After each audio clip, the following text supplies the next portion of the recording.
चलिए देखते हैं इसमें हम आज 10th क्लास के एक चैप्टर का, ठीक है, जिसका नाम है वास्तविक संख्या यानी रियल नंबर। अब सबसे पहले जान लेते हैं कि वास्तविक संख्या किसे कहते हैं इसके बारे में, ठीक है। उसके बाद आगे देखेंगे। वास्तविक संख्या देखिए किसे कहते हैं। परिमेय संख्या और परिमेय संख्या और अपरिमेय संख्या, परिमेय संख्या अपरिमेय संख्या के सम्मिलित रूप चाहे समूच, चलिए सम्मिलित रूप लिख देते हैं, सम्मिलित रूप वास्तविक संख्या कहलाती है, वास्तविक संख्या कहलाती है। चलिए यहाँ तक कंप्लीट है। वास्तविक संख्या कहलाती है। जैसे एग्जांपल में ले लें तब परिमेय का भी एग्जांपल लेंगे और अपरिमेय का भी लेंगे। तो मान लीजिए 2 हो गया या 5/3 हो गया, ऐसा परिमेय संख्या है। अपरिमेय का भी एक ले लेते हैं, √3 हो गया, √2 हो गया। यानी परिमेय और अपरिमेय जब दोनों को मिला देंगे तो कौन संख्या कहलाएगा? वास्तविक संख्या कहलाएगा। इतना आप लोग को क्लियर हो गया होगा। अब देखते हैं परिमेय संख्या, वास्तविक संख्या कितने टाइप की होती है। वास्तविक संख्या 2 टाइप के होते हैं, जिसमें एक नंबर है हमारा परिमेय संख्या। वास्तविक संख्या 2 प्रकार की होती है। एक में परिमेय संख्या जिसे कहते हैं रेशनल नंबर, ठीक है, रेशनल नंबर। दूसरी का है अपरिमेय संख्या जिसे कहते हैं इरेशनल नंबर, अपरिमेय संख्या।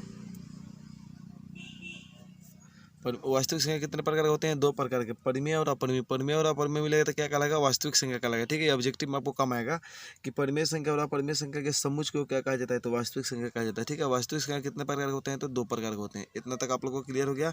इसके बाद देखिए अब परिमेय संख्या किससे कहते हैं और अपरिमेय संख्या किससे कहते हैं, इसका भी परिभाषा देखेंगे। क्योंकि जब हम देख ही रहे हैं एक चैप्टर जब, तो बेसिक से पूरा देखते हैं। चूँकि बेसिक से देखने से हमको फायदा होगा कि जो बच्चा बिल्कुल कमज़ोर से कमज़ोर होगा मैथ में, उसको बिल्कुल समझ में आसानी से आ जाएगा, ठीक है।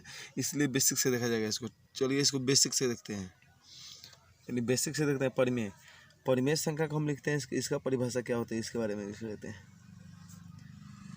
देखिए, जिसे P/Q के रूप में, जिसे P/Q के रूप में लिखा जा सके, जिसे P/Q के रूप में लिखा जा सके, उसे परिमेय संख्या कहते हैं। इसका कहने का मतलब, कहने का सेंस क्या है वो समझिए। परिमेय संख्या कहते हैं। अब एग्जाम में कैसे क्वेश्चन आता है वो समझिए। क्वेश्चन देता है कि P/Q के रूप में परिमेय संख्या, P/Q के रूप में लिखा जैसे वह क्या कहलाता है? तो वो क्या कहलाता है? परिमेय संख्या कहलाता है। या P/Q का रूप क्या कहलाता है? परिमेय संख्या कहलाता है। जैसे इसका एग्जांपल देख लेते हैं। बाटा के रूप में रहना चाहिए संख्या, ठीक है। P/Q का मतलब बाटा के रूप में, या ऐसे भी रहेगा तो काम चल जाएगा, लेकिन रूट में नहीं रहना चाहिए। रूट में रहेगा भी तो वर्गमूल के रूप में रहेगा तो हो जाएगा, ठीक है। परिमेय संख्या में जैसे कि √4 मान लीजिए, 4 का वर्गमूल 2 हो जाएगा। ये परिमेय संख्या बिल्कुल, ठीक है। अब अपरिमेय संख्या को देख लेते हैं। यहाँ पे इरेशनल नंबर, इरेशनल नंबर को देखते हैं। अपरिमेय संख्या को देखिए। अपरिमेय संख्या में क्या होगा कि सेम यही परिभाषा रहेगा, इसको लिखा जा सके और इसको नहीं लिखा जा सके, ठीक है। जिसको नहीं लिखा जा सके परिमेय संख्या में लिखा जाएगा, इसको नहीं लिखा जाएगा, ठीक है। अब इसका कहने का मतलब इसको नहीं लिखा जाएगा तो ये कैसे होगा? अब समझिए। इसे P/Q के रूप में लिखा जा सकता है, लेकिन अपरिमेय संख्या में नहीं लिख सकते हैं। उसको हम देखिए कैसे इसको डिफाइन करते हैं, समझिए। अपरिमेय संख्या में क्या होता है? रूट के रूप में लिखते हैं। और रूट के रूप में वैसे संख्या जिसका वर्गमूल नहीं निकलता, जैसे √3 हो गया, √2 हो गया, √5 हो गया, √7 हो गया, या √7/√2 हो गया। ये सब क्या है? अपरिमेय संख्या। अब ऐसा नहीं कि P/Q के ग्रुप में है तो P/Q के ग्रुप में है, लेकिन वर्गमूल नहीं ना निकल रहा है। तो वर्गमूल नहीं निकलेगा तो कौन संख्या होगा? अपरिमेय संख्या, ठीक है। वर्गमूल निकल जाता है तो कौन संख्या हो जाएगा? परिमेय संख्या। रूट में रहने के बावजूद भी यदि वर्गमूल निकलेगा तो परिमेय हो जाएगा, और नहीं निकलेगा तो अपरिमेय। आपके एग्जाम में 10th क्लास एग्जाम में पूछे जाते हैं कि इनमें कौन परिमेय है, तो ऑप्शन में 4 रहेंगे ऑप्शन, उसमें से आप टिक आउट कर लीजिएगा। उसके बाद रहते हैं इनमें कौन अपरिमेय है, तो उसके अनुसार आप लोग देख लीजिएगा। ऑप्शन के अनुसार आप समझा दिए इसको, इसी के अनुसार सब परिमेय अपरिमेय आप लोग कर लीजिएगा। अब देखिए परिमेय और अपरिमेय के रूप में क्या कहेंगे? वास्तविक संख्या। परिमेय संख्या जिसे P/Q के रूप में लिखेंगे उसे परिमेय संख्या। और परिमेय किसे कहेंगे? तो जिसे P/Q के रूप में नहीं लिख सकते हैं उसे हम कहते हैं अपरिमेय संख्या। अब इसमें जानना छोटी छोटी बात ये जरूरी है, ये तो हमारे एग्जाम में पूछे जाते हैं, ठीक है। देखिए हम बेसिक से शुरू करें वास्तविक संख्या, इसको भी लास्ट कर देंगे, ठीक है। आपको वीडियो कर देंगे, 3-4 वीडियो इसका कर देंगे हम, 3-4 वीडियो में हो जाएगा पार्ट 3 या पार्ट 4 तक ही खत्म हो जाएगा चैप्टर, ठीक है। आज बेसिक से बिल्कुल देख लेते हैं, इसका डिफिनीशन खाली सभी संख्याओं का डिफिनीशन दे करके इसको रहने देंगे, ठीक है। उसके बाद फिर कल वाले वीडियो में देख लेंगे इसको। वास्तविक संख्या हो गया। अब देखिए इसको देखते हैं, वास्तविक संख्या तो पढ़ा दिया हम, परिमेय और अपरिमेय। अब इनमें होता है प्राकृत संख्या।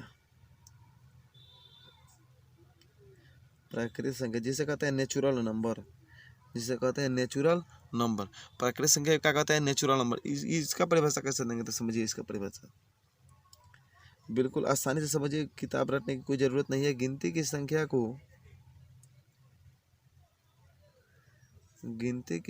को प्राकृत संख्या कहते हैं। गिनती की संख्या को प्राकृत संख्या कहते हैं, यानी गिनती की संख्या क्या कहलाएगी? प्राकृतिक संख्या कहलाएगी। जैसे गिनती की संख्या कैसे है? 1 2 3 4 डॉट डॉट अनलिमिटेड हो जाएगा, ठीक है।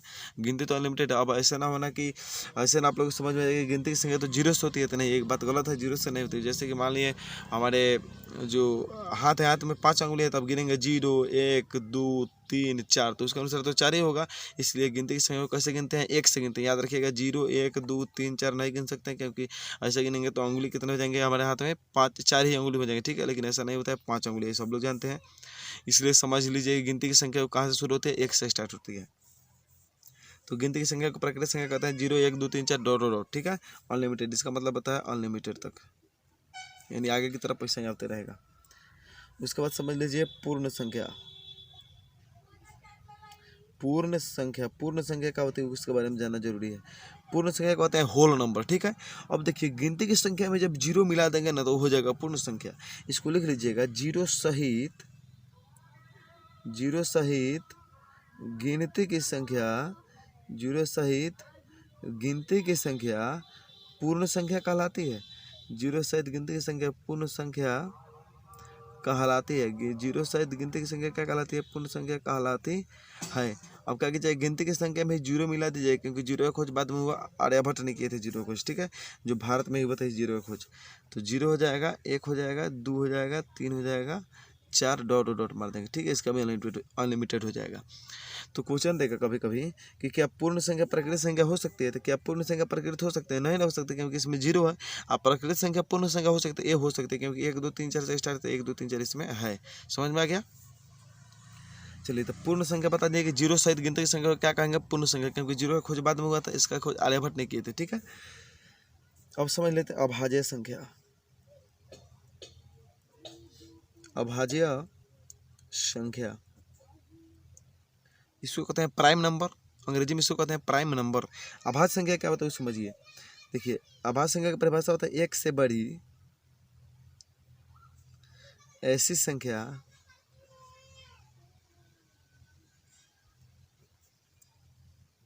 जो 1 से एवं अपने आप से कटे। 1 से बड़ी ऐसी संख्या जो 1 से एवं अपने आप से कटे, उसे क्या कहते हैं? 1 से बड़ी ऐसी संख्या जो 1 से और अपने आप से कटे, उसे अभाज्य संख्या कहते हैं। उसे अभाज्य संख्या कहते हैं। इसका एग्जाम्पल समझ लीजिए कैसे लेंगे। 1 से बड़का होना चाहिए, तो 1 से बड़का 2 हो सकता है, बिल्कुल हो सकता है, क्योंकि 2 ये अपने आप से कटेगा, यानी 1 से भी कट जाएगा 2, और 2 से भी कट जाएगा। इसके अलावा किसी से ये नहीं कटने वाला है, इसलिए 2 हो सकता है। 3 हो सकता है, 4 नहीं होगा, क्योंकि 4 दूसरे से कट जाएगा। उसके बाद 5 हो सकता है, 7 हो सकता है, डॉट डॉट 9 नहीं हो सकता है, 9 3 से भी कट जाता है, ठीक है। ये अपने आप से कटना चाहिए ना, तो 1 से कटना चाहिए। तो कौन सा कहलाएगा? आभाज्य संख्या। अब देगा इसमें से एग्जाम में क्वेश्चन कि इनमें कौन आभाज्य संख्या? 11 दे देगा, 9 दे देगा, आपको 15 दे देगा, इनमें से कोई नहीं दे देगा। तो आप लोग क्या कीजिएगा, 11 को टिक आउट कर लीजिए, क्योंकि 11 किसी से नहीं करता, वो अपने आप से करता है और 1 से करता है, ठीक है।